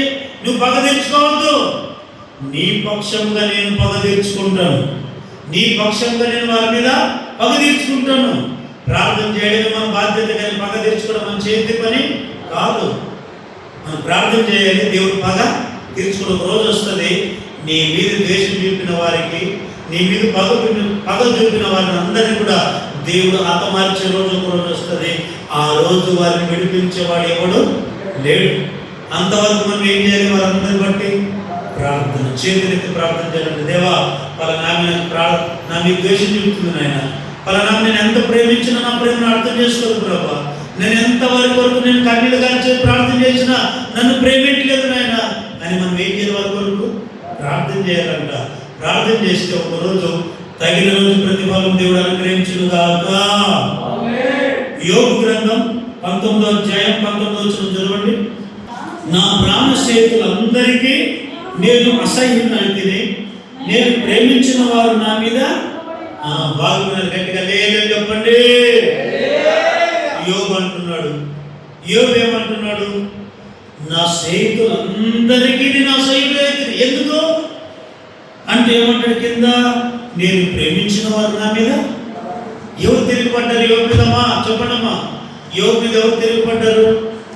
ప్రాణ స్నేహితులు, ప్రేమించిన వారే. ఏమండి, ఎవరైతే ప్రేమించాడో, ఎవరైతే నా వాడు అనుకున్నాడో, ఎవరు నా వ్యక్తిగా భావించాడో, నా కుటుంబంగా భావించాడో వాళ్ళే తిరగబడుతున్నారు యోబు మీద, వాళ్ళే ద్వేషం చూపుతున్నారు యోబు మీద. ఎందుకో తెలుసా? అన్ని యోగుకి అన్ని ఉన్నప్పుడు అందరూ వచ్చారు. యోగు నావాడు, యోగు మా అన్న, మా మామ, మా అన్నదమ్ముడు, మా రక్త సంబంధం అందరూ ఉన్నారు. సంబంధం లేని వాడు కూడా ఏమన్నారు? యోగు మావాడు అన్నారు. కానీ మావాడు అన్న వాళ్ళే యోగుకి ఎప్పుడైతే కష్టాలు వచ్చాయో, శ్రమలు వచ్చాయో, నిందలు వచ్చాయో, రోగాలు వచ్చాయో, అన్నీ కోల్పోయాడో వాళ్ళందరూ కూడా వ్యతిరేకంగా మాట్లాడడం మొదలు పెట్టారు. ఒకప్పుడు యోగును మంచోడు అన్న వాళ్ళు ఇప్పుడు ఏమంటున్నారు? యోగును ఏమైనా పాపం చేసాడో దానికి రోగం వచ్చాడని నీకు అంటున్నారు. నీ అంత దుర్మార్గుడు ఎవరు లేదంటున్నారు. చూడండి, యోగు వచ్చిన నిందలు అన్నీ కాదండి. కానీ యోగు ఎక్కడైనా పొరపాట్లు చేశాడా? యోగు ఎక్కడైనా దేవునికి వ్యతిరేకమైన మాట మాట్లాడా? లేదండి. కానీ ప్రాణ స్నేహితులే ఏం చేశారు తెలుసా? యోగును దూషిస్తున్నారు, ద్వేషం చూపుతున్నారు, పగ చూపుతున్నారు. ఎంత వాడిని ప్రేమించాలో అంతగా యోగును ఏం చేశారు? వాళ్ళు ద్వేషించారు. ఎంతగా ప్రేమించాడో అంతగా పగ చూపారు. కానీ యోగులో ప్రేమ చల్లారిపోలేదండి. యోగులు ప్రేమ మాత్రం చల్లారిపోలేదు. కష్టాలు వచ్చినా ప్రేమించాడు, అన్ని ఉన్నప్పుడు ఎట్లా ప్రేమించాడో, ఏమి అన్ని కోల్పోయినాక కూడా అదే ప్రేమ ఉంది. ఈరోజు మనుషులు ఎట్లయిపోతున్నారంటే అన్ని ఉంటే ప్రేమిస్తున్నారు, డబ్బు ఉంటే ప్రేమిస్తున్నారు, ఏమైనా కష్టాలు బాధలు వస్తే దూరం అయిపోతుంటారు. ఇది ప్రేమ? ఇది ఏమైనా ప్రేమ? డబ్బుకి ఇచ్చినంత విలువ మనుషులకి ఇస్తున్నారా? డబ్బును ప్రేమించినంత ప్రేమను మనుషులు ప్రేమిస్తున్నారా? తుచ్చమైన కాగితాల కొరకు ఒకడు అన్నాడు, ధనవంతుడు మన కరోనా వచ్చినప్పుడు కోట్లు సౌకర్యం అంట, కోట్లకే ఆ ఢిల్లీలో కోట్లు ఉన్నాయంట. కూర్చొని తింటే కొండ అయినా తరగనంత ఆస్తి సంపాదించాడంట. ఇద్దరికి భార్య భర్తలు కరోనా వచ్చింది, హాస్పిటల్ వేసారు. డాక్టర్లు అన్నారు, బాబు నీకు కరోనా చివరి స్టేజ్ వచ్చేసింది, ఇంకా చివరి స్టేజ్ వచ్చేసింది, నువ్వు చచ్చిపోతావు, నీవు నీ భార్య ఇద్దరు మిగలరు అంటే వీళ్ళు అన్నారంట, అయ్యా నీ కాళ్ళు పట్టుకుంటాను, నా ఆస్తి కూర్చొని తింటే తరగనంత ఆస్తి ఉంది, అయ్యా డాక్టర్లారా నా ఆస్తిలో సగం ఆస్తి మీకే రాసిస్తాను, నన్ను నా భార్య బతికించండి అని కాళ్ళు పడి అడుగుకున్నా.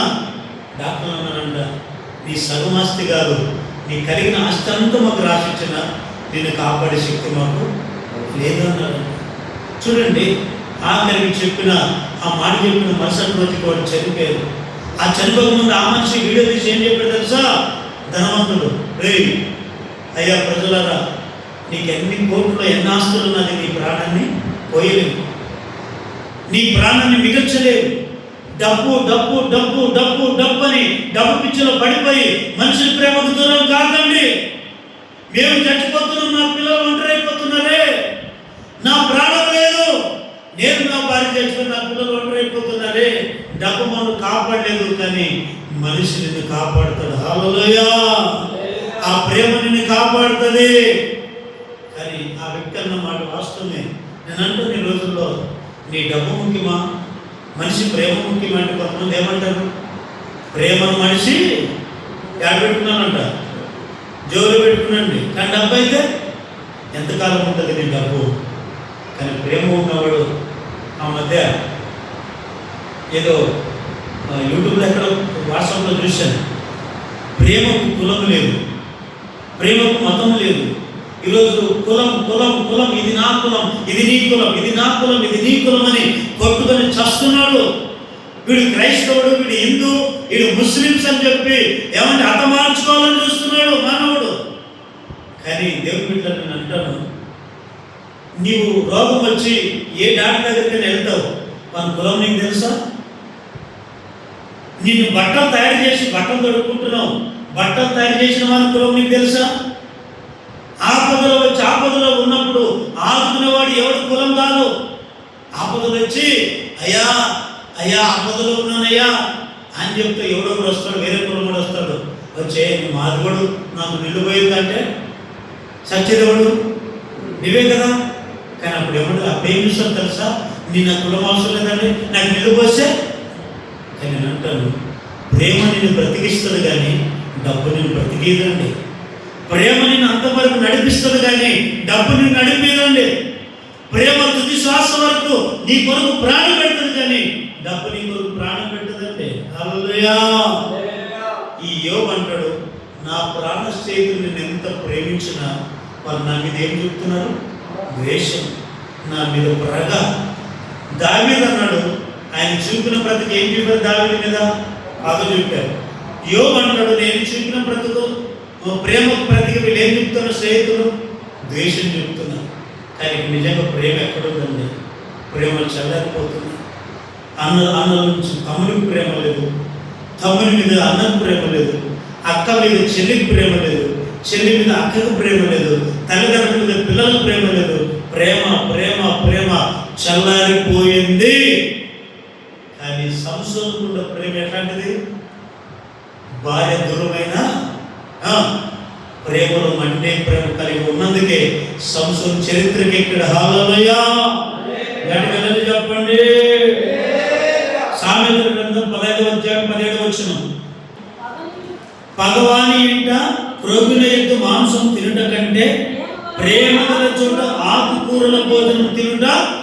చూడండి ఎంత అద్భుతమైన మాట కదా ఇది, ఎంత అద్భుతమో కదా. ఈయన అంటాడు, పగవాని ఇంట క్రొవ్విన ఎద్దు మాంసం తినేదానికంటే ప్రేమ కలిగిన చోట ఆకుకూరు తినడం మేలంట. వాడు పగ మనిషికి ఏమో బయట బాగా మాట్లాడుతుంటాడు, అబ్బా నువ్వంటే అంత ఇష్టమన్నా, అక్క నువ్వంటే అంత ఇష్టమక్క, అన్న నువ్వు లేనిదే నేను ఉండలేనన్నా, అక్క నువ్వు లేనిదే నేను లేవన్నా.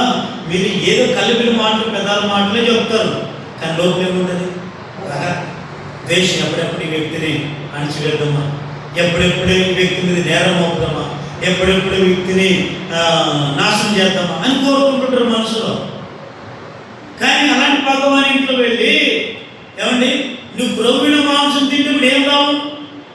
అని నేను అంటాను, ఆ ఇల్లు చిన్నదే కావచ్చు, ఆ వ్యక్తి పేదవాడే కావచ్చు, ఆమె పేదరాలే కావచ్చు, ఆమె దీన దరిద్రాలే కావచ్చు, కానీ ఆ ఇంట్లో ఏముంది? ప్రేమ ఉంది. ఆ ఇంట్లో పగలేదక్క అన్న, ఆ ఇంట్లో పగలేదన్నా, ఆ ఇంట్లో ఏముంది తెలుసా? పేద కుటుంబం అయినా ఉన్నది దాంట్లో తృప్తి బతుకుతున్న ఆ ఇంట్లో ఏముంది? ప్రేమ ఉందంట. ఆ ఇంట్లో వెళ్ళి ఆకుకూరలు తినేది మేలు కదా అంటాడు. ఈరోజు కొంతమంది మాంసం పెడతారు, చపాతీలు పెడతారు, బిర్యానీలు పెడతారు, ప్రేమ ఉన్నట్టు తినిపిస్తారు, కానీ లోపల ఏం కోరుకుంటారు? మీకు నాశనాన్ని. కానీ అట్లా ఇంట్లో బిర్యానీ పెడితే తింటే ఏముంది, క్రొవ్విన మాంసం తింటే ఏముంది, ఇంకా ఇంటికి వెళ్ళిపోకుండా నీకు ఏముంది? నేను అంటాను, ప్రేమ కలిగిన ఇల్లు పేద. నిజంగా నేను చెప్తాను, ధనవంతులకి ఎక్కువ ప్రేమ ఉందా, బీదవాళ్ళకి ఎక్కువ ప్రేమ ఉంటుందా? బాగా మీకు ప్రశ్న అడుగుతాను, చెప్పండి. ధనవంతులకి ఎక్కువ ప్రేమ ఉంటుందా, బీదోళ్ళలో ఎక్కువ ప్రేమ ఉంటుందా? చెప్పండి. కరెక్ట్. ఉన్నోడు ఉన్న మీద ప్రేమ చూపుతాడు, ఉన్నోడు లేనివాడి మీద చూపురు. అది లేనివాడు ఉన్నవాడి మీద చూడండి, ఎంత డిఫరెంట్ కదా. అంటే లేనివాడి ప్రేమ అంత గొప్పదే. వాడి బీదవాడు కావచ్చు, కష్టార్జితమే కావచ్చు, ఉన్నదాంట్లో తిని బ్రతికేవాడు కుటుంబమే కావచ్చు, కానీ ప్రేమ గొప్పదండి. కానీ డబ్బు కాదమ్మా. ఈరోజు డబ్బులను పొగుడుతుంటారు కొంతమంది, అబ్బో మా అన్న, ఈ మా అన్న, వాళ్ళు మా ఏంటి వాళ్ళు? ఆకలితో ఉన్నప్పుడు అన్నం పెడుతున్నారా? కష్టాలలో వచ్చి ఉన్నప్పుడు నేను ఆదుకుంటున్నారా? బాధలలో రోగాలతో ఉన్నప్పుడు వచ్చి నిన్ను పరామర్శిస్తున్నారా? నిన్ను పరామర్శించేవాడు నీ అన్న, కష్టాలలో బాధలలో ఉండి నిన్ను ఆదుకున్న వాళ్ళే నీ తల్లిదండ్రులు, ఇరుకుని ఇబ్బందుల్లో ఉండి నిన్ను ప్రోత్సహించే వాళ్ళే నీ స్నేహితులు, ఉన్నవాళ్ళు కాదండి. ఈరోజు అది తెలియక ఏదో వాళ్ళ ఇట్లా కుప్పలకి ఇది పేరు గొప్ప, చెప్పండి, పేరు గొప్ప ఊరు దింప, పేరు గొప్ప ఊరు దింప. మన కుటుంబాలు చూసేకమో అబ్బో ఇంకా చూసే అర్థాలు కాదు. ఇంట్లో ఎంత ప్రేమ ఉందో, ఎంత ప్రార్థన ఉందో, ఎంత విశ్వాసం ఉందో, ఎంత దేవుని నమ్ముకున్నాలో అన్నట్టుగా ఆ ఇంట్లో చూస్తే అంతా మేడు పండు చూడండి, మేలు మైకుంటున్న పండు వైపు చూడండి, ధనవంతుని ఇంటికి వెళ్ళండి, దేశం ఉండను అన్నట్టు ఉంటుంది. చూడండి, ఈ రోజుల్లో ఉన్నవాళ్ళు ఉన్నోడు చూసుకుంటున్నారు, కానీ ఉన్నవాళ్ళు లేనివాళ్ళు ఎప్పుడు చూసుకోరండి. కానీ లేని వారి ప్రేమ ఉన్నవాళ్ళని కూడా ప్రేమించే ప్రేమ, ఆ ప్రేమ కలిగి ఉందముగాక. చెప్పండి గట్టిగా. ఆదికాండం మీరు చూస్తే ఇక్కడ యాకోబుకు 12 మంది అన్నదమ్ములు ఉన్నారు. ఎంతమంది చెప్పండి? ఎంతమంది? 12 మంది కుమారులు యాకోబుకి. ఆ 11వ వాడు ఎవరు? యోసేపు. యోసేపు కంటే 10 మంది అన్నలు పుడతారు, తల్లిదండ్రులకి తల్లిలు పుడతారు. పుడితే యాకోబు ఈ పెద్ద కుమారుడు, 2వ వాడు, 3వ వాడు, 4వ వాడు, 5వ వాడు, 6వ వాడు, 7వ వాడు, 8వ, 9వ 10 మంది కుమారులకు పెద్ద ప్రేమ లేదు. కానీ లేక లేక లేక లేక రాగిలు పుట్టే చూడండి ఒకడు. ఎవరు వ్యక్తి? యోసేపు. లేక లేక లేక లేక పుడతాడు యోసేపు. 10 మంది కుమారుల తర్వాత 11వ వాడు పుడతాడు యోసేపు. ఎప్పుడైతే లేక లేక పుడతాడో యోసేపు అంత ప్రేమ పెంచుకుంటాడు తండ్రి. ప్రేమ పెంచుకున్న ఇంకా నిలువుటంగు పుట్టిస్తాడు. ఇంకా యోసేపు మీద ఉన్నంత ప్రేమ ఇంకా మిగిలిన కుమారుల మీద పెద్దగా ఉండదు.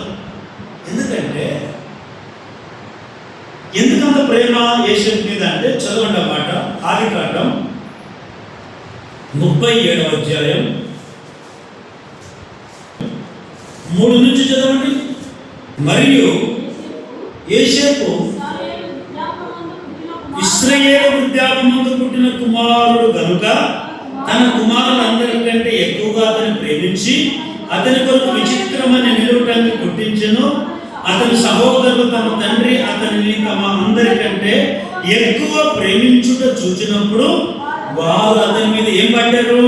పగబట్టి అతని క్షేమ సమాచారం అడగలేక పోయి.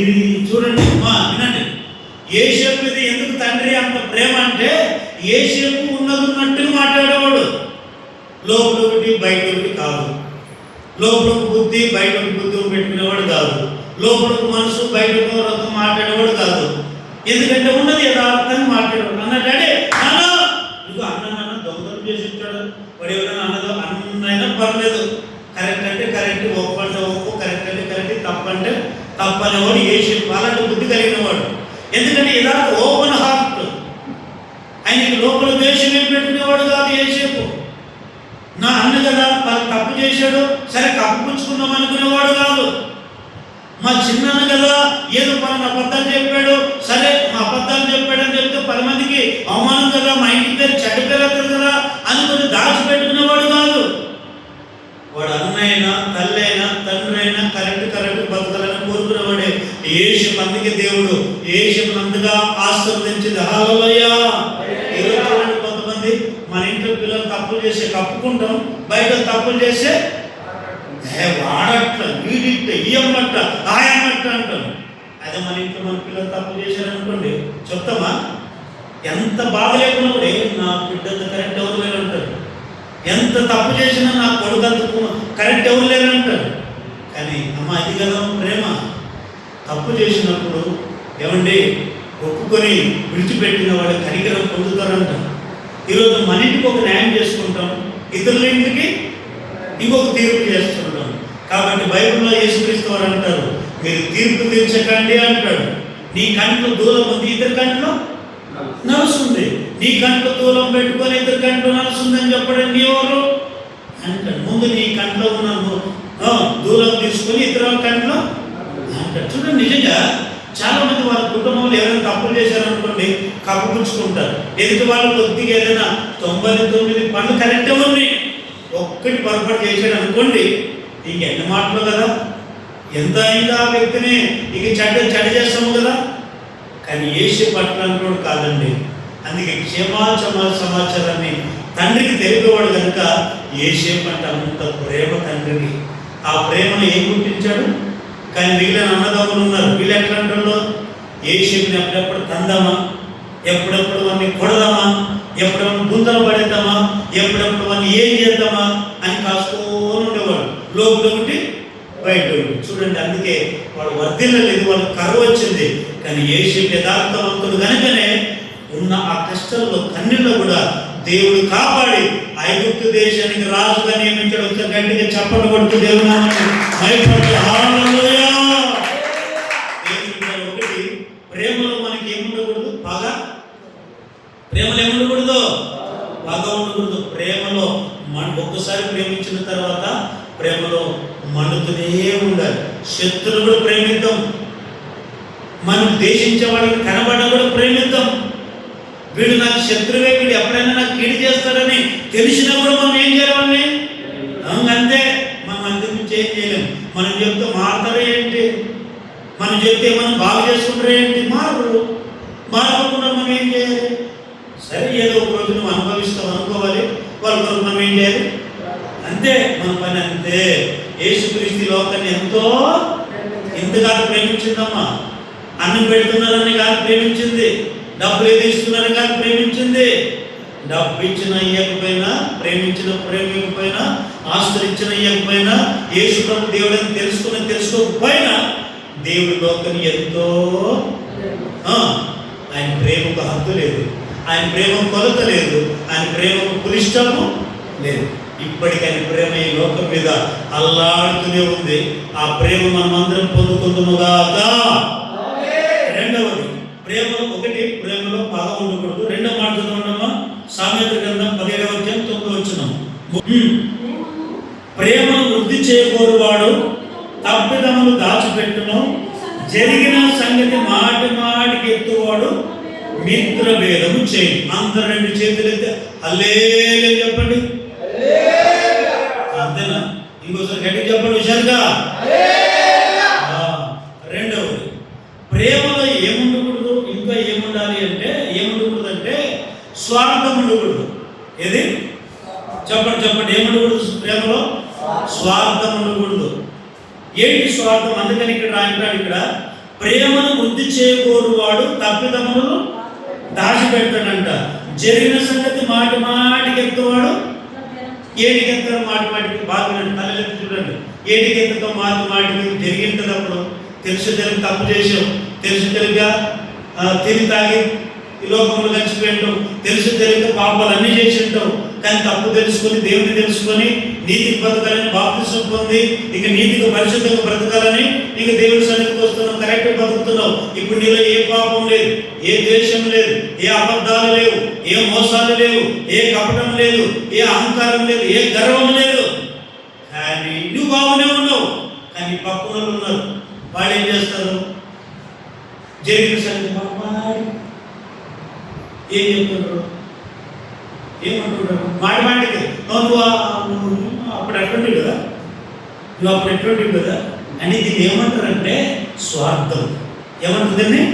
స్వార్థం. కానీ ప్రేమ వృద్ధి చేసేవాళ్ళు, ప్రేమ కలిగిన వాళ్ళు ఏం చేస్తారంటే తప్పిదములు దాచిపెడతాడంట. అయ్యో ఆ సహోదరి తెలియజేసింది పాపం, అమ్మా మరి ఎంతగా బలపడమని చెప్తారు. అన్న తప్పు చేసేది తెలియక అన్న మళ్ళీ దేవుడు బాగుండన్నా అని ప్రేమను రేపుతారంట, ప్రేమను పంచుతారంట. కానీ ఇప్పుడు ఎట్లయిపోయింది? ప్రేమలో ఏమి వచ్చింది? స్వచ్ఛమైన ప్రేమ లేదు, స్వార్థం ప్రేమ. స్వార్థం అనేది ఎట్లుంటుంది కొంతమందికి? చూడండి, కొంతమందికి స్వార్థం నేనే బాగుండాలి, నేను తప్ప ఇంకెవరు బాగుండకూడదు, నేనే పొలాలు కొనాలి, నేనే ఆస్తులు కొనాలి, నేనే అంతస్తులు కొనాలి, నేను తప్ప ఇంకెవరు, నేనే తినాలి కడుపు నిండా, నేనే 10 సార్లు బాత్రూమ్ పోవాలి, ఇంక నా తప్ప ఎవరు? మరి పుల్లు ఉంటే 10 సార్లు కాకుండా 20 సార్లు పోతావు. కొంతమంది చూడండి ఎందుకు జబ్బులు పెడుతున్నాడు దేవుడు అంటే నీ స్వార్థం నుండి ప్రేమను బట్టే. అందుకే నీకు జబ్బులు వచ్చేది. ఊరికి రాదు కడుపునప్పుడు, ఊరికి రాదు అవి.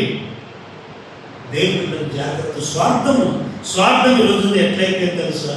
ఎందుచేపు స్వార్థం ప్రేమ కనపడట్లేదు, తప్పిదనం దాచిపెట్టట్లే, మాటికి ఎత్తుతావు, మాటికి ఇంకా దాన్ని ఎత్తడం వల్ల ఏం కలుగుతుంది? నీకు ప్రేమ ఉంటుంది, మీలో ప్రేమ ఉంటుందా? నువ్వు కాకుండా ఇంకొకరు అనుకోడు, నీకు నేను విడిచిపెడతాడు ఇంకొకరిని. ఇట్లా ఇది కాలం జరిగేది. కానీ దేవుడు బిడ్డలా తెలుసో తెలియక నీ భర్తని తప్పు చేసి ఉండొచ్చు, భార్యగా తప్పు చేసి ఉండొచ్చు, నీ పిల్లలు తెలుసో తెలియక తప్పు చేసి ఉండొచ్చు, లేదా ఎవరో ఒకరు నీ కళ్ళెదుట నీ స్నేహితులో ఎవరో ఒకరు తప్పు చేసి ఉండదు తెలియకున్నప్పుడు. కానీ తెలిసిన తర్వాత, వారు క్షమించబడిన తర్వాత, వారు పశ్చాత్తాపడిన తర్వాత నీవేం కూర్చుంటారు వారి మీద? ప్రేమను వృద్ధి చేయాలి, కానీ ద్వేషం చూపకూడదు, పగ చూపకూడదు, స్వార్థం చూపకూడదు. ఈరోజు స్వార్థం కొంతమంది ఉంటారండి, లోపల అన్నీ చేసుకుని ఉంటారు ఇంట్లోన, ఇంకా బయటకు వచ్చేది అంటుంటారు. నోట్లు ఏం పెడితే కూడా కొరపం అన్నట్టు ఉంటారు. కొంతమంది చూడండి, చర్చలో చెప్పండి, మందులో చెప్పండి, ఈ అమ్మ నోట్లు ఏమి పెట్టి కొరతరా కొరదు అన్నట్టుంటారు, ఈ అన్న నోట్లు ఏమి పెట్టి కొరతరా కొరదు అన్నట్టుంటారు. కానీ బయటకు పోతే చెప్పండి, మీకు అర్థమైంటుంది కదా. కాబట్టి అలా ఉండకూడదండి, స్వార్థం ఉండకూడదు. 2వ తిమోతికి రాసిన పత్రిక 3వ అధ్యాయం 1వ వచనం, అంత్య దినములలో అపాయకరమైన కాలములు వచ్చునని తెలుసుకున్నాము. ఎలాగనగా ఇప్పుడు వినండక, ఈ అంత్య దినాల్లో ఇప్పుడు ఎట్లున్నారు మనుషులందరూ? ఏమొచ్చింది మనుషుల్లోకి చెప్పండి? స్వార్థం ఎక్కువైపోయింది. ఎవరు చూసినా స్వార్థ ప్రియులు, ధనాపేక్షలు, బింగములాడేవారు, దూషకులు, తల్లిదండ్రులకు అవిధేయులు, కృతజ్ఞత లేనులు, అతిదేశులు, అపవాదికులు, అతిథేంద్రులు, దేశులు, గర్వాంధులు, మూర్ఖులు, దేవుని కంటే సుఖాన్ని కోరుకునే వాళ్ళు ఎక్కువైపోయారు ఇప్పుడు దినాల్లో. అందుకే ఈ దినాలు ఏ దినాలు ఇవి? అంత్య దినాలు అనండి అందరూ గట్టిగా అండి. ఏ దినాలు ఇవి? ఈ అంత్య దినాలు మనుషులకి నువ్వు ఎంతైనా ప్రేమ చూపించండి, ఎంతైనా వారికి ఆస్తులు పంచండి, ఎంతైనా డబ్బు ఇవ్వండి, ఎంత డబ్బులైనా పెట్టండి, ఎంత ప్రాణానికి ప్రాణమైనా ఇవ్వండి, కానీ మనుషులు ఏం చెప్తారు నీ మీద? ఏం చెప్తారు? స్వార్థమే చెప్తారండి. ఈరోజు స్వార్థం లేని ప్రేమ ఏ వ్యక్తులతో ఉంటుందో ఆ వ్యక్తి ఎప్పుడు వర్ధనుగాక. న్యాయపత్ర గ్రంథంలో 16వ అధ్యాయం 5వ వాక్యం. సంసోను ఒకప్పుడు ఒక ఆమెను ప్రేమించాడు లేదా? ప్రేమించిన తర్వాత ఆమె నుంచి ఎవరికి పెళ్లి చేశాడు కదా మామ. సరే, దాన్ని బట్టి ఏం చేశాడు? డ్యూటీలు పట్టుకొని పొలాలని నాశనం చేశాడు లేదా? చేసిన తర్వాత ఇప్పుడు సంసోను జీవితం ఏమిటి అంటే, ఇంక మార్గం భార్య లేదు, మరి ఇంకొకరికి మనసు రావట్లేదు, ఇంకొకరు ప్రేమించాలని మనసు లేదు, కానీ వయసు ఉంది, వయసులో ఇంకా యవన ప్రాయుడు, శరీర కోరికలు కొన్ని ఉన్నాయి, మరి కోరికలు జయించాలంటే ఎట్లా అనుకుని నేను ఏం చేశాను తెలుసా? ఒక ఊరికి వెళ్ళాడు. ఈయన దాచుకోవడానికి ఎక్కడ లేదు స్థలము. అమ్మగారు బాగుందండి. ఈయన ఎక్కడైనా బంధువుల ఇంట్లో ఉన్నా అందరికి ఫిలిస్తీన్లు కదా. అప్పటికే ఈ ఫిలిస్తీన్లు ఏం చేస్తున్నారు? సంసోన్ని చంపుదామని తిరుగుతున్నారు లేదా? ఎక్కడుంటే అక్కడ దొరికితే చంపేద్దామని తట్టున్నారు. ఇప్పుడు ఈ సంసోన్ ఏం చేస్తున్నాడంటే, ఇంక నా ప్రాణం నాకు ముఖ్యం కాబట్టి నా ప్రాణాన్ని కాపాడుకోవడానికైనా పర్లేదు, ఎక్కడైనా ఒక చోట నేను దాక్కోవాలని చెప్పి ఎక్కడికి వెళ్ళాడు తెలుసా? బంధువుల దగ్గరికి వెళ్ళలేదు, అన్నదమ్ముల దగ్గరికి వెళ్ళలేదు, స్నేహితుల దగ్గరికి వెళ్ళలేదు, తల్లిదండ్రుల ఇంటికి వెళ్ళలేదు. మరి ఎక్కడికి వెళ్ళాడు అంటే, ఒక వేశ్య అనేది ఒకటి ఉంది. ఆమె పేరు దెలీలా. ఏమనండి? ఏం పేరు? దెలీలా. ఈ దెలీలా అని వేశ్య, ఆ ఊర్లో గ్రామంలో వేశ్య. ఇక ఆమె తప్పితే ఇంకా ఎవరు పట్టుకునేవాడు లేరు. అట్లని చెప్పుకున్నాడు, అక్కడ దాచుకున్నామని చెప్పి వెళ్ళిపోతే ఆమె ఏం చేసింది? సరే, సంసోను అందచందాలు చూసి ఆయన మీద మనసు పడి సరే మొత్తానికి పాపను ప్రేరేపిస్తుంది. అప్పుడు ఈ ఫిలిస్తీన్కి శత్రువు తెలియబడింది. సంసోను ఎక్కడ దొరకడు, ఇదిగో దెలీలా ఇంట్లో ఉంటాడు, రోజు వెళ్తాడు, పొద్దున వెళ్తాడు, రాత్రి ఉంటాడు, రాత్రి మరి వెళ్తాడు, పొద్దున వెళ్తాడు, రాత్రి వెళ్ళిపోతుంటాడు, ఆ ఇంట్లోనే ఉంటాడు. ఎవరు చెప్పారు? సరే, ఈ ఫిలిస్తీన్లు ఏం చేశారు తెలుసా? ఈ దెలీలా దగ్గరికి వెళ్ళాడు. వెళ్ళి, అమ్మ దెలీలా, నీ దగ్గరికి సంసోను వస్తుంటాడండి కదా అని అడిగారు. వస్తుంటాడండి అని దాన్ని. సరేనమ్మా, మరి నీకు 1100 రూపాయలు ఇస్తాము. ఎంత? 1100 రూపాయలు ఇస్తాము. నీవు సంసోనుకి తెలియకోకుండా మాకు ఆయన పట్టించాలి. ఆయన పట్టిస్తే నీకు ఎంత ఇస్తాము? 1100. ఆమెకి డబ్బు పిచ్చి కదా, ప్రేమించిన విలువ తెలీదు, ఏమండి, కుటుంబం విలువ తెలీదు, భర్త విలువ తెలీదు, పిల్లల విలువ తెలీదు. ఎందుకంటే బజార్ది కదా, డబ్బుకు విలువ ఇచ్చేది కదా, డబ్బు కొరకు ఎంతటి నీచమైన పని చేయడానికి సిద్ధము కదా. ఎవరైనా ఏమనుకునే, ఎవరైనా తూని నాకేమైనా డబ్బు కావాలనుకునే ఏమంటాడు భాషలో, అంత నీచమైన స్త్రీ ఆమె. సరే అని చెప్పి ఇప్పుడు ప్రేమించే స్త్రీ ఏమనాలి? సంసోను చంపి తిరుగుతున్నారు కదా, సంసోను నేను కాపాడాలి. సంసోను, నీకోసం వాళ్ళు కాసుకొని ఉన్నారు, ఎప్పుడు చంపుతారు, నీ గురించి చెప్పని చెప్పాలంట. చెప్పలేదు. ఎందుకమ్మా? ఆమెకి ఏం అవసరము? వస్తాడు, ఆయనకి డబ్బు కావాలి, వచ్చాడు కదా అని చెప్పి మొత్తానికి ఇంకా డబ్బు రుణపడి వాళ్ళతో తీర్మానం చేసుకొని మాట తీసుకొని, సరే మీరు వెళ్ళండి, సంసోను వచ్చినప్పుడు నేను పిలుస్తున్నప్పుడు మీరు టకాలు వచ్చి మనం పట్టుకోమన్నాను. సరే అని చెప్పి వెళ్ళిపోయారు. సంసోను వచ్చాడు. సంసోను రాగినప్పుడు చూడండి, మీ నాటకం ఎట్లుందంటే నటన. సంసోన్ అంటే ఎప్పుడు లేని ప్రేమ అప్పుడు ఉడుతుందన్నమాట. ఎప్పుడు స్వార్థం ఉంది కదా, ఆ స్వార్థంలో డబ్బు కావాలి కదా, ఆ ప్రేమలో మరి ఆయన పట్టించాలి కదా, పట్టిస్తే 1100 రూపాయలు వస్తుంది. మరి ఆ దినంలో 1100 రూపాయలు అంటే అప్పుడు ఆ దినాలు ఎంత? 11 లక్షలతో సమానం. అప్పట్లోనా ఏమంటే దేవధర్మాన్ని చిన్న వయసులోన ఎంత విలువ? అప్పుడు 2 రూపాయలు 5 రూపాయలు ఎంత విలువ కదా. ఇప్పుడు ఎన్ని వేలన్నా ఇంతేనా అంటుంటారు. 500 రూపాయలు ఇచ్చినా కూడా ఇంతేనా అంటుంటారు. 5000 ఇచ్చినా కూడా ఇంతేనా అంటుంటారు. కానీ అప్పుడు 1100 అంటే 11 లక్షలతో సమానం. కానీ దేవుని బిడ్డలారా, ఇక్కడ ఏం జరిగింది అంటే, సరే అని చెప్పి సంసోన్, నిన్ను ఫిలిస్తీన్లు వెంటాడుతుంటారు కదా, అని నా వెంటాడతారు, నా కోసం చెప్పాలని చూస్తున్నారు, నేను దొరికితే చంపేస్తారు అంటారు. సరే సంసోన్, సరే నేను వాళ్ళ నుంచి కాపాడబడతాను అని చెప్పి ఏమంటే తెలుసా? సంసోన్, నీ బలం ఎక్కడుందో నాకు చెప్పమంటారు. ఎందుకంటే పురుషులు కూడా రహస్యము ఎవరికి పట్టాలో చెప్పరు. రహస్యము వాళ్ళలో ఉండే రహస్యం ఎవరికి పట్టాలో చెప్పరు. ఎవరు చెప్తారు? నమ్మకస్తులకు చెప్తారు. వీళ్ళకి ఇంకొకరు చెప్పరు, నమ్మి చెప్తారు. ఎందుకంటే సంసోను తెలియని నమ్మాడా లేదా? ప్రాణానికి ప్రాణం కంటే నమ్మాడు. ఇంక నన్ను మోసం చేయదు కదా అని. కానీ ఆమె బుద్ధి ఎట్లాంటిది? ఎప్పుడెప్పుడు ఇల్లు పట్టిద్దాము, ఎప్పుడెప్పుడు డబ్బు వస్తుందా అని ఎదురు చూస్తుంది. సరే మొత్తానికి తొడ మీద పడబెట్టుకొని చిన్నపిల్లలను జోగొట్టి ఏమంటది? సంసోను నీ బలం ఎక్కడుంది? ఈయన అంటాడు, నన్ను తాడుతో కట్టి నీ బలం చూపిస్తాను అంటాడు. తాడుతో కడతారు, చేతులు కాళ్ళకి తాడుతో కడితే అప్పుడు ఏమంటే తెలుసా? పరీక్షిస్తుంది. ఏమంటే తెలుసా?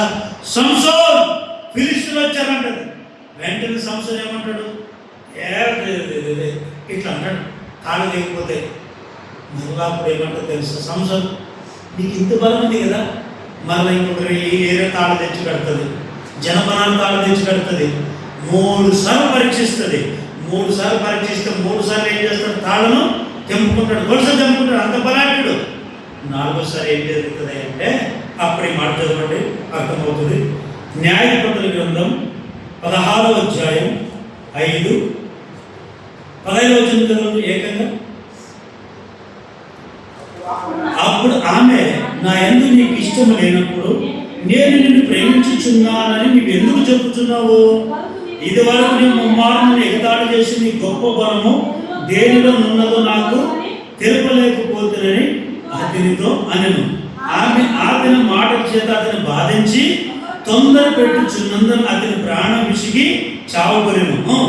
అప్పుడు అతడు తన అభిప్రాయం అంతా ఆమెకు తెలియజేసి, నేను నా తల్లి గర్భం పుట్టిన మొదలుకొని దేవునికి నాదులు చేయబడిన వాడినే ఉన్నాను. నా తల మీదకి మంగళకర్త రాలేదు. నాకు క్షవరం చేసినట్లా నా బలం నుండి నా తొలగిపోయి ఇతరుల మనుషుల వలె అవుతున్న ఆమెతో. అంటే ప్రాయశ్చిత్తం ఆమె చెప్పాడు లేదా? చూడండి, సంసోను ప్రాణసేతులు చెప్పలేదు తనకుండే రహస్యం. ఏరోడికి ఎవరు చెప్పలేదు తన రహస్యం. ఆయన రహస్యం అంతా ఎవరికి చెప్పాడు? కానీ ఆ రహస్యం అంతా లాక్కునేంత వరకు ఆమె ఏం చెప్పింది? సంసోను మీద ప్రేమ చెప్పింది. ఎట్లాంటి ప్రేమ? ఇంక ప్రేమ ఉన్నట్టు మాట్లాడి చెప్పు సంసోను అంటే అంత ఇష్టం కదా. నేనంటే నీకు ఇష్టమనేది సంసోను చెప్పు. నేను ఇష్టమంటే నిజంగానే అన్నట్టు ప్రాణం అయితే నేను నిజంగానే ప్రేమిస్తున్నట్లయితే నన్ను నిజమే చెప్పాలా, నా మీద ఒట్టి చెప్పు. ఇంకా అప్పుడు విసిగిసి ఏం చేస్తాడు? సరే తెలియదా, నా బలం నాలో, నా వెంట్రుకలో ఉంది. నా వెంట్రుకలు ఎప్పుడైతే నా బోడుగుడి చేస్తారో నా బలమంతా రాయసం చూసుకునేదా. సరే లాలం చేసి జోగొట్టి పండబెట్టిన తర్వాత ఫిలిష్తీయులకు చెప్పిందండి. ఫిలిష్తీయులు వచ్చారు, గుండు గీశారు, బలం పోయింది. ఇంకా గుడ్డోడు మార్చబడ్డారు, స్తంభాలు కంటిలో పెట్టారు. ఇదంతా సంసోను జీవితం పాడు చేసింది ఎవరు తెలుసా? ప్రేమ ఉన్నట్టు నటించి స్వార్థం చూపించిందే ఎవరు? దెలీలా. చూడండి, దెలీలా ఏ ప్రేమ ఉంది? దెలీలా స్వార్థమైన ప్రేమ. కానీ సంసోనులో ప్రేమ లేదండి. సంసోను గుడ్డికి నమ్మే ప్రేమ. ఎవరు పడితే వాళ్ళు నమ్ముతుంటారు ఈ రోజుల్లో. దీన్ని ఏమంటారు? గుడ్డి ప్రేమ అంటారు. వీళ్ళు నమ్మొచ్చా, నమ్మకూడదా? వీళ్ళకి చెప్పచ్చా, చెప్పకూడదా? వీళ్ళ దగ్గరికి వెళ్ళొచ్చా, వెళ్ళకూడదా? వీళ్ళు మాటలు వినొచ్చా, వినకూడదా అని ఆలోచన చేయని దినంలో ఎవరు పడతా నమ్ముతారు అంతే. కొందరు మాటలు కూడా ఎట్లుంటాయంటే ఇంకా అబ్బా ఇది కరెక్టేమో అన్నట్టు మాట్లాడుతుంటారు. ఆ మాటలు పడిపోయి మనుషులు నమ్ముతారు. కానీ ఆ మనుషులు ఏం చేస్తారు? ఒకరోజు మోసం చేసి వెళ్ళిపోతారు. దేవుడు జాగ్రత్త. కానీ ప్రేమలో ఏముండకూడదు? స్వార్థం ఉండకూడదండి. ఎన్ని మాటలు చెప్పాను? అనండి, ఎన్ని మాటలు చెప్పాను? 2 మాటలు. ఒకటి, ప్రేమలు ఏముండకూడదు? బాగా ద్వేషం ఉండకూడదు. ప్రేమలు ఏముండకూడదు? స్వార్థం ఉండకూడదు. 3వది చివరికి ఒక రిఫరెన్స్ చదవండి, 1 నిమిషంలో ముగిస్తాను. 3వ మాట సామెతల గ్రంథం 22వ అధ్యాయం 11వ వచనం. ఈ మాట చదవండి, త్వరగా ముగించుకుందాం. సామెతల గ్రంథం 22వ అధ్యాయం 11వ వచనం. హృదయ శుద్ధిని ప్రేమించుచు దయగల మాటలు పలుకువానికి రాజు స్నేహితులను.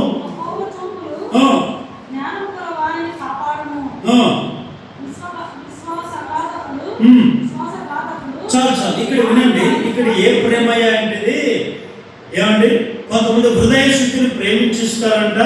దయగల మాటలు పలుకువాడు పలుకు వారికి రాజు ఏమవుతాడంట? స్నేహితుడైతాడంట. ఇంకొక మాట మనం చూస్తే ఇదే సామెతల గ్రంథంలోనే కొంతమంది నిజమైన స్నేహితుడు విడువక ప్రేమించుననే మాట కనబడుతుంది. నిజమైన స్నేహితుడు ఏం చేస్తాడంటే విడువక ప్రేమిస్తాడు. అంటే దాని అర్థం ఏమిటంటే కొంతమంది మనకి స్నేహితులు ఉంటారు, ప్రాణ స్నేహితులు ఉంటారు, ప్రేమించే వాళ్ళు ఉంటారు, అందరికంటే ఎక్కువ ప్రేమించే వాళ్ళు ఉంటారు. కానీ ప్రేమలు ఎట్లాంటివంటే కొన్నిసార్లు స్థిరమైన ప్రేమలు ఉండవు కొంతమందికి. ఏ ప్రేమలు? స్థిరమైన ప్రేమలు ఉండవు. ప్రేమలు కూడా స్థిరం ఉండాలి, ప్రేమలు కూడా స్థిరత్వం ఉండాలి. ఇప్పుడు ఒక ఇల్లు కట్టుకుంటాము, ఇల్లు నిలబడాలంటే పునాది ఉండాలి. పునాది లేకుండా ఇల్లు ఎవరు కట్టుకోలేరు. అట్లాగనే ఎవరైనా ప్రేమిస్తున్నావు అంటే నీకు ప్రేమ ఎట్లుండాలి? స్థిరంగా ఉండాలి. ఆ వ్యక్తిని ప్రేమిస్తున్నావా, నీ చావు బతుకు అంతం వరకు నమ్మకంగా ప్రేమించాలి. అది స్థిరమైన ప్రేమ. ఈరోజు ఎట్లుందో తెలుసా? ప్రేమిస్తారు కానీ స్థిరంగా ప్రేమించారు. 2 నెలలు, 2 రోజులు, నెల, 6 నెలలు, సంవత్సరం, అంతే. ఇంకా ఆ వ్యక్తి బోరు కొట్టుతారు, అంతే కదా. ఆ వ్యక్తి ఆమె బోరు కొడుతుంది. ఇది స్థిరము లేని ప్రేమ. చూడండి, కొంతమందికి స్థిరంగా ఉండడండి ప్రేమలో. బైబిల్లో యేసుక్రీస్తు వారు చెప్పిన మాట ఏమిటంటే, ఒక సంఘం ఉంది. ఏ సంఘం అది? ఎఫెసస్ సంఘం. ఏ సంఘం అది? ఆ ఎఫెసస్ సంఘంలో ప్రేమ ఉంది కానీ స్థిరమైన ప్రేమ లేదు. మొదటుండిన ప్రేమ రాను ప్రేమ ఏం చేసింది? ఆ సంఘం వదులుకునింది. మొదటి నుంచి కొత్త వాళ్ళు వచ్చినా ప్రేమించేవాళ్ళే, పాత వాళ్ళు వచ్చినా ప్రేమించేవాళ్ళే, ఇచ్చినా ప్రేమించేవాళ్ళే, ఇవ్వకపోయినా ప్రేమించేవారే. ఏమండి, ఎవరు వచ్చినా అంత ప్రేమ చూపేవాళ్ళు. సేవకుడి మీద ప్రేమించేవారు, సేవకుడి కుటుంబం అంత ప్రేమ, దేవుడంటే అంత ప్రేమ. ఆ ప్రేమ కలిగి ఆ సంఘం అంతా జీవించింది. కానీ రాను నా ప్రేమ అయిపోయింది, స్థిరం లేదు. ఎందుకంటే ప్రేమ కోరుకుంటుంది. ఆ ప్రేమలకు ఎవరు మద్దతు దూరేది. కానీ కొంతమందికి అంటే స్థిరమైన ప్రేమ ఉండదు. ఇంకెవరైనా బాగా డబ్బు పెట్టండి, ఇంకా డబ్బు పెట్టిన వ్యక్తి మీద ప్రేమ ఉంటుంది, కానీ ఇంకా ఉత్తుతో మాట్లాడేవాడితో ప్రేమ ఉంటుందా? మిగతా ఉత్తు మాటలు ఉండే కానీ ప్రేమ లేదు అంటారంటారా? కానీ దేవుడు కదా, స్థిరమైన ప్రేమ, స్థిరత్వం ఉండాలి, స్థిరమైన ప్రేమ కలిగి ఉండాలి. దేవుడు ఏ ప్రేమ చూపించాడు భూమి మీద అంటే స్థిరమైన ప్రేమ. శక్తులు కూడా స్థిరమైన ప్రేమ. కానీ ఈ రోజుల్లో ఆ ప్రేమ ఉంటే మనం ఎంత ధన్యులు కదా. కానీ దేవుడు కదా, ఈ 3 మాటలు ఈరోజు మనం అద్భుతంగా ధ్యానం చేసాం కదా. ఈరోజు మనం ఏ ప్రేమ కలిగి ఉన్నాం? స్థిరమైన ప్రేమ మనకుందా? పగలేని ప్రేమ మనకుందా? స్వార్థం లేని ప్రేమ మనకుందా? ఒకసారి ఆలోచించండి. ఈ సంస్థను భార్య మీద ఉన్న ప్రేమ భార్య మీద ఉన్న ప్రేమను బట్టి ఏకంగా ఏం పట్టుకున్నాడు? డ్యూటీలు పట్టుకున్నాడు. డ్యూటీలు కట్టి ఏమి కట్టాడు? నక్కలు కట్టి పంట పొలాన్ని. ఇదంతా ఎందుకు చేశాడంటే భార్య మీద ఉండే ప్రేమను బట్టే చేశాడండి. కానీ ఎలాంటి ప్రేమ కలిగి ఉన్నాడు సంసోను? విడువని ప్రేమ, మరువని ప్రేమ, భార్యను విడిచిపెట్టినంత ప్రేమ కలిగి ఉన్నాడు కనుకనే, భార్యను మర్చిపోలేనంత ప్రేమ కలిగి ఉన్నాడు కనుకనే ఆ పంట పొలాలంతా నాశనం చేశాడు. కానీ మొత్తానికి ఏ దేవుడి కట్టుకున్నాడు? మొత్తానికి హృదయంలో ప్రేమనే దేవుడి కట్టుకున్నాడు. ఈరోజు కూడా సంఘంలో ఏ దేవుడి కట్టుకున్నాం మనము? ప్రేమ. ఎలాంటి ప్రేమ? విడువని ప్రేమ, మరువని ప్రేమ. ఇలాంటి ప్రేమని దేవుడి కట్టుకొని మనం అందరం పట్టుకొని ఉందాము దాకా. అయితే ప్రేమలో కూడా ఏముండకూడదు? 1 పగ, ద్వేషము ఉండకూడదు. 2వది స్వార్థం ఉండకూడదు. 3వది స్థిరమైన ప్రేమ కలిగి ఉండాలి. ఇలాంటి దివిటి మనం పట్టుకొని యేసయ్య రాకడ కొరకు ఎదురు చూచుదుముగాక. ఈ వాక్యం ఎందరి హృదయంలో ఫలింపి నిరంతరంగా ఫలించునుగాక.